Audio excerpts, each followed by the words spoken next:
Ailede narin yeyishga amroq, lekin qilishni egri ko'radigan urug' tuqqanlar ma'nodek qo'rg'on narin qilib baqsanglar bo'ladi. Yana bir qaraganda texim yeyishlik bo'ladigan bo'lib, qilish usulimi nihoyat oddiy, bir qatim ko'rsini chuqur o'rganaysiz, ham o'rganish boshlaylik ketdi. Avval tayyorlaydiganlarimiz qo'y go'shti, ko'k qizil sabzlarni suratdagidek mana shunday ushshaq qilib to'g'rab olamiz. Orqadan oldin sug'uchilib olgan no'qut va sho'xilni ham tayyor qilib olamiz. Aralıqda bir diqqat qiladigan ish bo'lsa, tuqqanlar no'qutni cho'qim 5 soatdan ko'proq sug'uchilab qo'yishimiz kerak. Bo'lmaganda no'qut pishmaydigan bo'lib, materiallarni tutib qoldi, emas qorish boshlab ketaylik.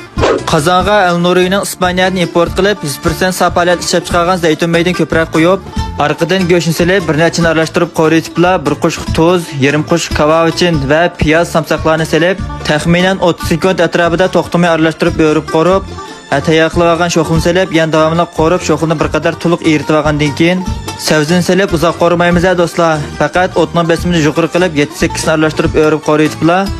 O'zimizning amaliy ahvoliga qarab muvofiq miqdorda suv quyib, orqadan no'qutni silib, taxminan 10 minut atrofida qaynatib olamiz.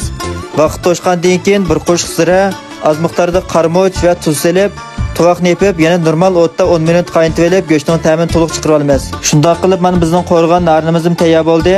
Silib tayyor qilib olgan ishimizni taqsiga olib, ustiga bayoqi seyimizni qo'yib iste'mol qilishni boshlasak bo'ladi.